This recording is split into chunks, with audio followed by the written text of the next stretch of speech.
Hello class. आज हम लोग सॉल्यूशन से एक नया टॉपिक डिस्कस करेंगे जिसे ऑस्मोसिस या पराशरण कहते हैं। ये वीडियो नंबर 18 है जिसके माध्यम से ऑस्मोसिस को समझाने का प्रयास किया जा रहा है। ऑस्मोसिस एक महत्वपूर्ण घटना है जो साइंस के अंतर्गत पाई जाती है। ऑस्मोसिस में क्या होता है, इसको समझने से पहले कुछ हम आवश्यक चीजें समझ लेते हैं जिनकी ऑस्मोसिस के अंतर्गत आवश्यकता होती है। एक जो टर्म है जिसे हम कहते हैं सेमी परमिएबल,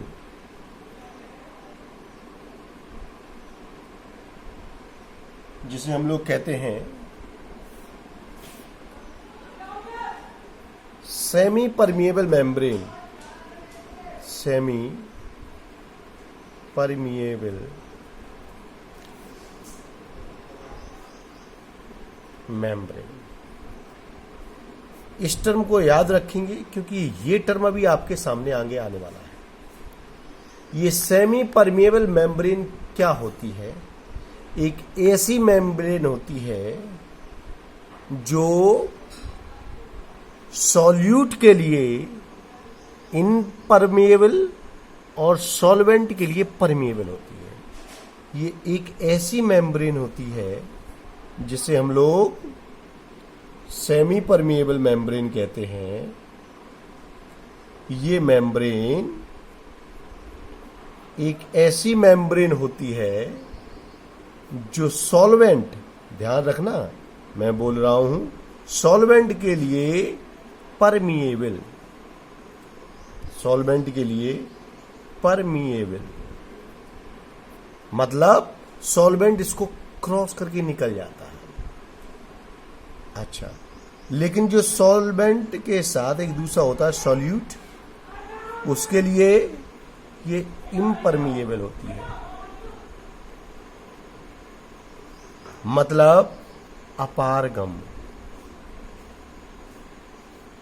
अपारगम ये इसका मतलब होता है पारगम और इसका मतलब होता है अपारगम।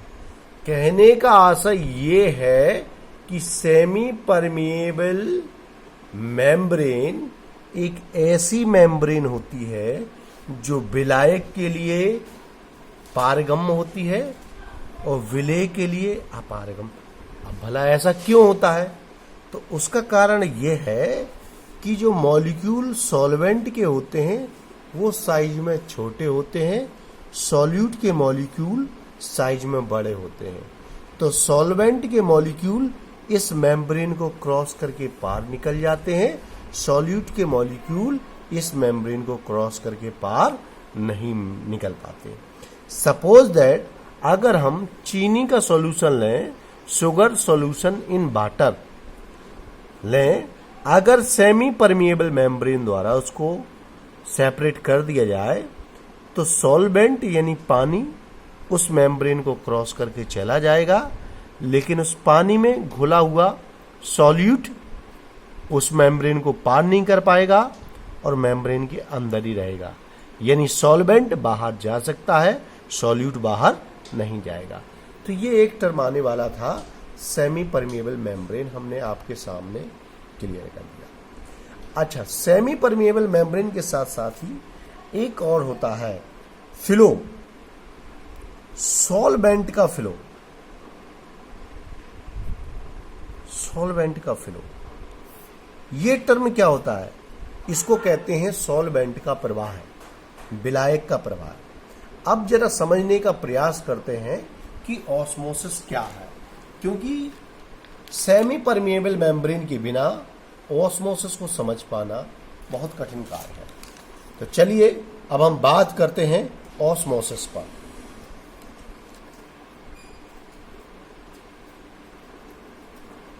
ऑस्मोसिस, अब हम लोग ऑस्मोसिस यानी पराशरण पे बात करते हैं।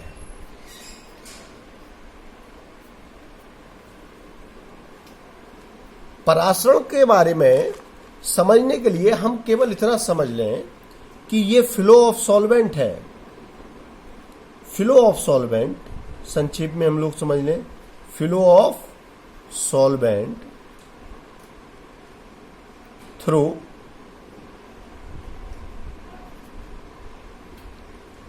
एसपीएम। ये एसपीएम क्या होता है? Flow of solvent through SPM towards high concentration.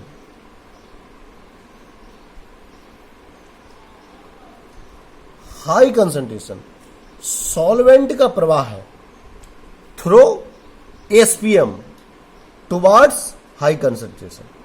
मतलब सॉल्वेंट का प्रवाह है एसपीएम से होकर के उच्च सांद्रता, हाई कंसंट्रेशन मतलब उच्च सांद्रता की ओर। इस घटना को हम लोग ऑस्मोसिस कहते हैं।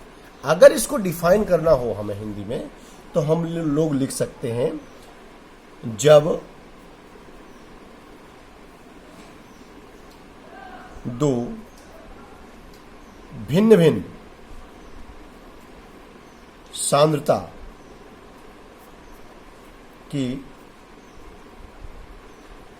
विलयनों को किसी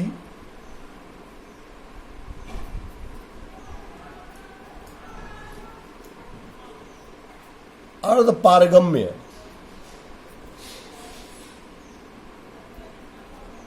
झिल्ली, जिसे हम लोग एएसपीएम भी कहते हैं, से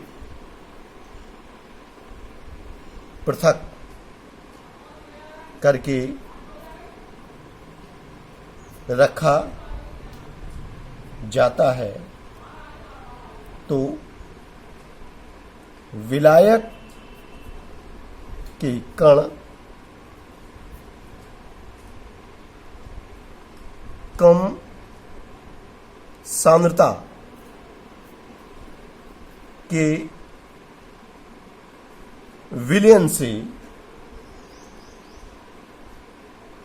अधिक सांद्रता के विलयन की ओर गमन करते हैं,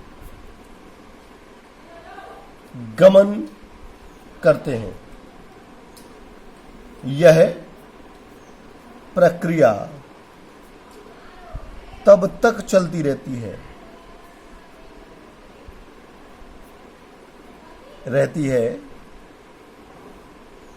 जब तक कि दोनों ओर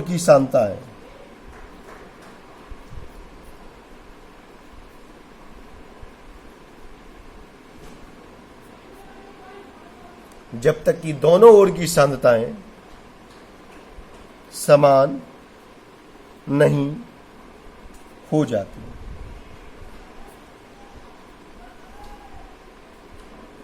इस प्रकार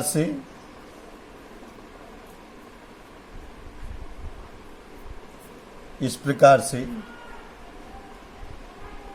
विलायक के अणुओं का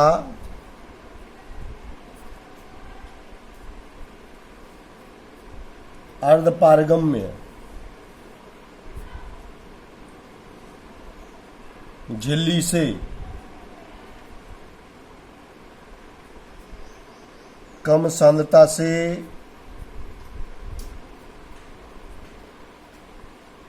अधिक सांद्रता की ओर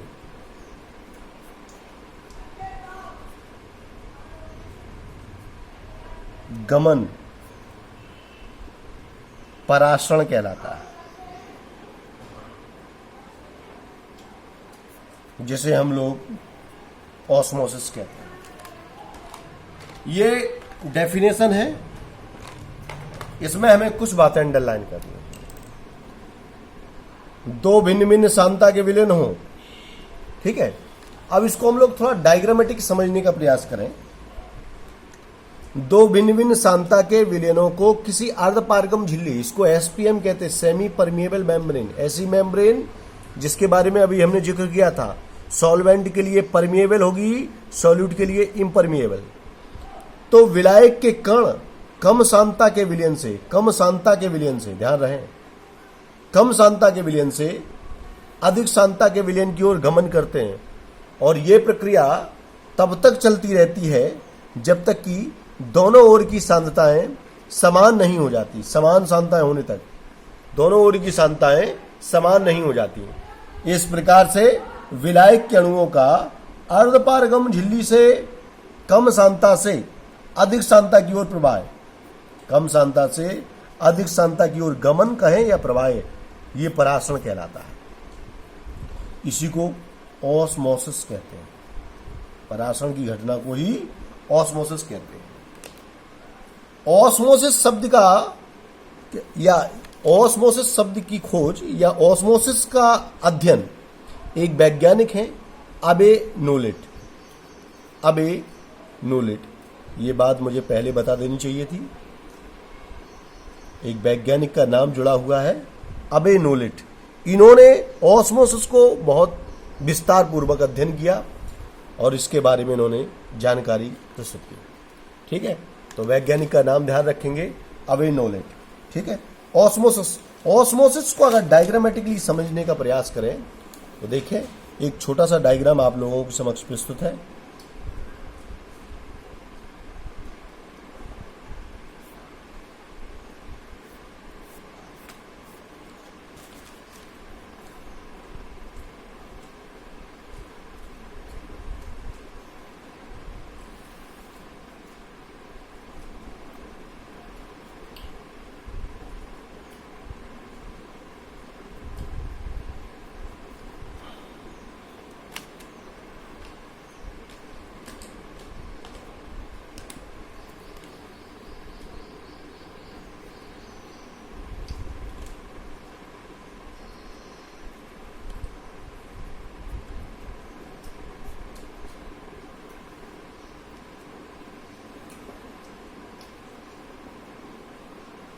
ये सॉल्यूशन लो कंसंट्रेशन का है,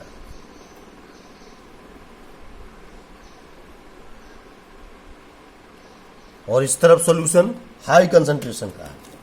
ये जो दिख रही है ये मेम्ब्रेन है, इसे बोलते हैं सेमी परमिएबल।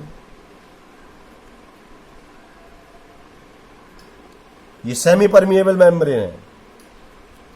ठीक है, अब ये सेमी परमिएबल मेम्ब्रेन है। इधर जो सॉल्यूशन है ये लो कंसंट्रेशन है, निम्न सांद्रता का है। इधर जो है उच्च सांद्रता का विलयन है। तो विलायक के अणु क्या करते हैं? विलायक के अणु यहां से मूव करते हैं low concentration to high concentration. Molecule of solvent flow करते हैं, गमन करते हैं ये लो कंसंट्रेशन से और हाई कंसंट्रेशन की ओर, और ये प्रोसेस तब तक चलती रहती है जब तक कि दोनों ओर की कंसंट्रेशन इक्वल नहीं हो जाती। ये फ्लो ऑफ सॉल्वेंट है, फ्लो ऑफ सॉल्वेंट। आप देख रहे हैं सॉल्वेंट का फ्लो किधर से होगा? Low concentration to high concentration. इसी घटना को हम लोग ऑस्मोसिस के नाम से जानते हैं। ठीक है, तो हम ध्यान रखेंगे जब दो भिन्न भिन्न सांद्रता के विलयनों को किसी अर्धपारगम झिल्ली से सेपरेट करके रखा जाता है तो विलायक के अणु molecule of solvent low concentration to high concentration move करते हैं, और ये मूवमेंट तब तक चलता रहता है जब तक कि दोनों ओर की सांद्रताएं समान नहीं हो जाती। दोनों ओर की सांद्रताएं समान नहीं हो जाती। इस प्रकार से विलायक के अणुओं का कम सांद्रता से अधिक सांद्रता की ओर अर्धपारगम झिल्ली से होकर की गमन परासरण यानी ऑस्मोसिस कहलाता है। ठीक है, अब ऑस्मोसिस के कई सारे एग्जाम्पल हम लोगों के समक्ष होते हैं। चने को पानी में डाल देते हैं, चने फूल जाते हैं। किशमिश को पानी में डाल देते हैं, फूल जाती है। अंगूर को नमक के संतृप्त विलयन में रख देते हैं, अंगूर सिकुड़ जाता है।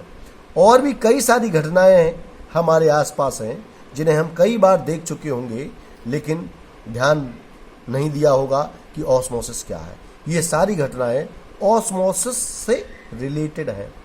चलिए अब हम बात करते हैं कि ऑस्मोसिस कितने प्रकार का होता है।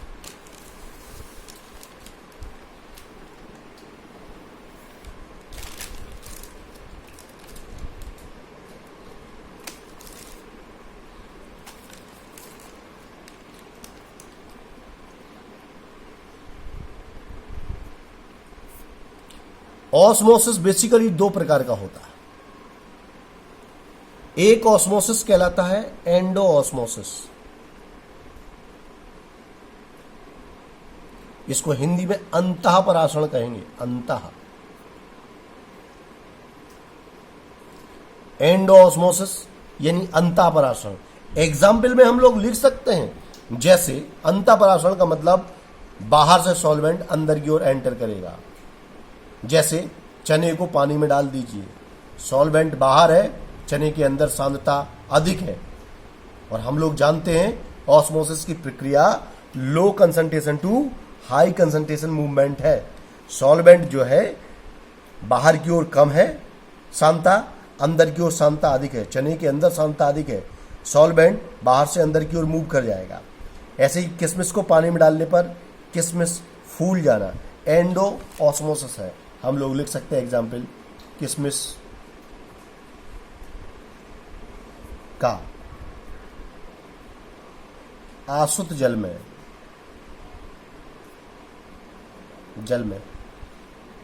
फूल जाना। किशमिश को आसुत जल में रखने पर फूल जाना एंडो ऑस्मोसिस का उदाहरण है। ऐसी एक घटना होती है एक्सो ऑस्मोसिस। एक्सो ऑस्मोसिस, इसको वाह्य पराशरण कहते हैं, वाह्य। एक्सो ऑस्मोसिस यानी वाह्य पराशरण, ये क्या घटना होती है भाई? इसमें क्या होता है कि किसी पदार्थ में अंदर की ओर सांद्रता कम, बाहर की ओर सांद्रता अधिक है। इस परिस्थिति में क्या होता है, चूंकि अंदर की ओर सांद्रता कम है, बाहर की ओर सांद्रता अधिक है, तो सॉल्वेंट अंदर की ओर कम सांद्रता से बाहर की ओर अधिक सांद्रता की ओर मूव कर जाता है, और इसे बोलते हैं हम लोग एक्सो ऑस्मोसिस। एग्जाम्पल ले सकते हैं अंगूर, ग्रेप। अंगूर को नमक के संतृप्त विलयन में रखने पर उसका सिकुड़ जाना, सिकुड़ जाना, ये वाह्य पराशरण का उदाहरण है। नमक का संतृप्त विलयन मतलब नमक के विलयन में कंसंट्रेशन अंगूर के अंदर जो कंसंट्रेशन है उससे ज्यादा है, इसलिए सॉल्वेंट का जो काम है वो कम सांद्रता से अधिक सांद्रता की ओर जाना काम है। जिधर सांद्रता अधिक होगी सॉल्वेंट उधर की ओर मूव कर जाएगा। अंगूर के अंदर सांद्रता कम है, बाहर संतृप्त विलयन है, बाहर की ओर सांद्रता अधिक है, सॉल्वेंट अंगूर के अंदर से निकल करके बाहर की ओर मूव कर जाएगा, और ये एक्सो ऑस्मोसिस हो गया। तो अंगूर का संतृप्त विलयन में सिकुड़ जाना एक्सो ऑस्मोसिस है। किशमिश को आसुत जल में रखना, उसका फूल जाना एंडो ऑस्मोसिस है। क्लियर? मिलते हैं अगले वीडियो में।